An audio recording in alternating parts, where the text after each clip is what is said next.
le pacte avec les Néfandis. Le clan de ce deck est Trémère anti-tribu. Leurs disciplines sont Domination, une discipline de morsure principalement et probablement la meilleure du jeu. Auspex qui aide à défendre. Et Thaumaturgie, la discipline des Trémères qui fait un peu de tout. Comme le bal des libertins, c'est un deck Swarm mais quelque peu différent. Vous n'aurez pas une masse de vampires mais d'alliés pour submerger vos adversaires. Le deck est extrêmement fort en fin de partie et contrairement au Toréador, vous êtes bien plus menaçant en combat.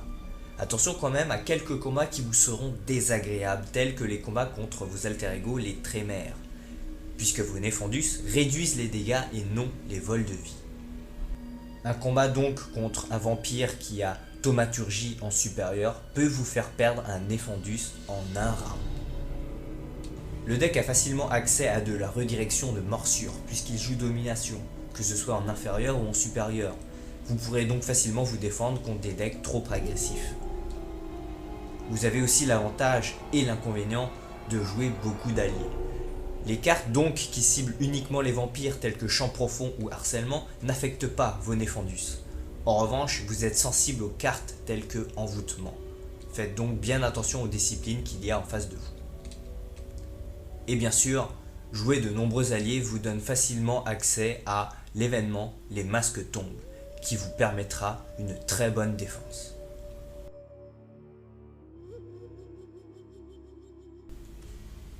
Cette fois, il y a une star, Antonio d'Arlette. Je vous invite à en mettre 6 dans votre crypte de 12. À 5, vous avez 92,3% de l'avoir au moins une fois sur les 4 vampires de départ, soit un peu plus de 9 chances sur 10. C'est beaucoup, mais quand vous ne l'avez pas, c'est toujours problématique. En mettre 6 fait monter les statistiques à 97%, de quoi bien stabiliser votre départ. Et de toute manière, peu importe si vous l'avez en 3 ou 4 exemplaires dès le début, vous allez voir pourquoi. Frondator est un vampire intéressant mais malheureusement très peu utile et un peu cher. Vous aurez besoin de vos points de réserve pour appeler vos Néfandus. Vous pouvez donc le retirer. Les autres vampires sont de très bons soutiens en Antonio d'Arlette. Le plan est simple. Sortir Antonio d'Arlette le plus vite possible et mettre en jeu plein de Néfandus grâce à son pouvoir, voire aussi en action. Faites attention par contre, décelez vite qui peut vous bloquer et ne risquez jamais votre Antonio d'Arlette sur des actions inconsidérées. Votre installation est plus lente que celle des Toréadors, armez-vous donc de patience.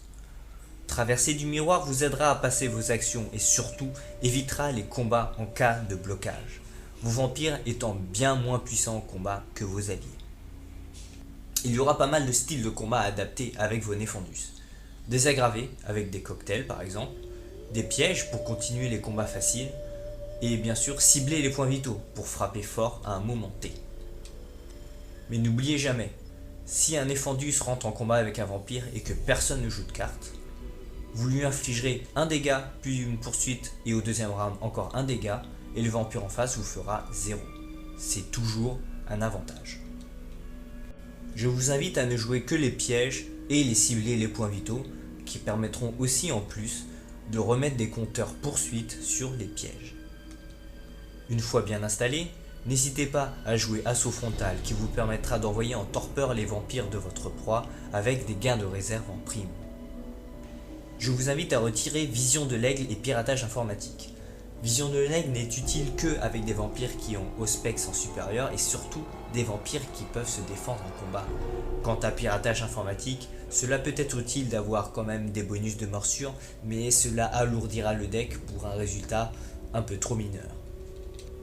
Retenez bien que contrairement aux autres decks, vous ne jouerez que très peu de cartes de votre main. Gardez vos cartes clés telles que manœuvre dilatoire, piège, assaut frontal pour les jouer au moment opportun. En début de partie, utilisez votre influence pour appeler des Néfandus grâce au pouvoir d'Antonio d'Arlette.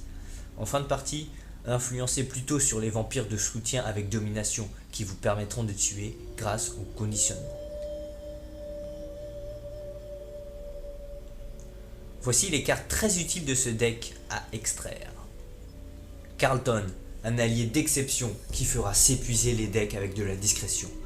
Combinez-le avec les masques tombes pour obliger un vampire d'avoir un minimum de 3 de discrétion pour vous passer.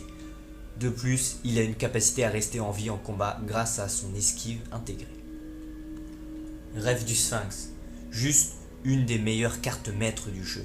Il permet d'influencer plus vite en début de partie ou ensuite piocher des cartes et donc gérer sa main en milieu fin de partie. Son troisième effet par contre est quasiment inutile. Panorama élargi, une carte triviale qui permet donc de jouer une autre carte maître. Elle coûte 1 de réserve et permet ensuite de gagner 2. Et surtout, elle gérera les vampires dans votre zone incontrôlée, indispensable dans beaucoup de decks. Revers soudain, le contre des cartes maîtres de base. La différence avec Rejet, c'est qu'elle se remplace tout de suite et qu'elle n'offre pas de phase de maître en plus, alors ni à vous, ni à l'autre. Vision de l'aigle, l'une des rares cartes du jeu qui permet de faire des blocages cross-table, c'est-à-dire de contourner les règles de blocage d'actions dirigées et non dirigées.